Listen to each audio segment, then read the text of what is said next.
So here is the video. Last night I asked everybody as a poll, what would you do if you had $60,000 right now?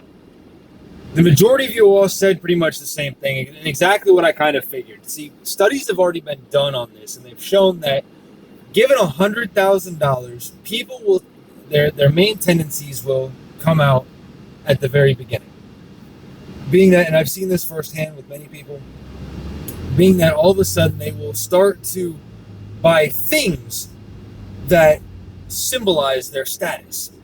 So you can actually take two different people and give them $100,000. And the one that had the poor upbringing, the one that the parents never really talked about money and they hid their problems from the kids and they never introduced them to investing and they didn't take the time to build their children up and to show them how things actually work, those kids will go out and they'll spend $100,000 to go buy a brand new Land Rover, maybe go out and buy some chains and some new jewelry and a nice suit, but they'll blow that money almost immediately. Now you have some who have been cultured to a point with the ideas of, well, investing's good, you should buy property, you should buy a duplex or an apartment, and you've got $100,000, you can do it with that. No, you cannot. It's a great idea.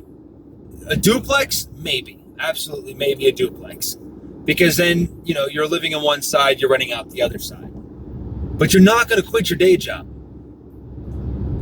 I actually have, and Caroline did this to me last night. She already, I've been investing. I know, Caroline, what you've been doing.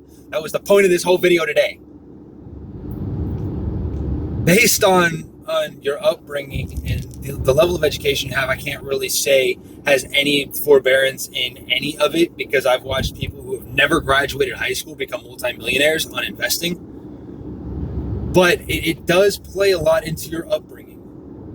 Being brought up a certain way, I fight now to never go back to that. I don't want to be back in that situation again. Unfortunately, I understand there are going to be times when I'm going to have to make a sacrifice here and there. And right, like I said, this is sacrifice video 3 / it's not. I'm making a huge sacrifice here very soon because I'm taking and I'm pulling a whole bunch of equity from a sale of a couple assets of mine. And I am liquidating those, or I'm not liquidating them, but I'm turning those into an investment because I've realized that, again, I've bought the fancy house, I've bought the fancy car, I have the fancy clothes. That doesn't mean shit. Doesn't mean a damn thing. What matters is having the financial ability to be able to do what you want when you want. That's what's important. And that's really what the whole point of that question was.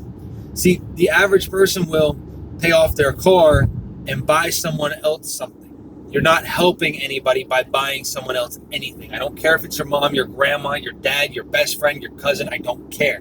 You're hurting them. What you need to do, and a couple of you said this, and this was huge, is pay off past debt. One of you actually said that you were going to pay off your debt and then use the remainder to invest or something along those lines. And I brought up the idea, why not pay off your debt, take that money that was your debt that you've been paying out every month, and look at it still as debt, but move it into your investment.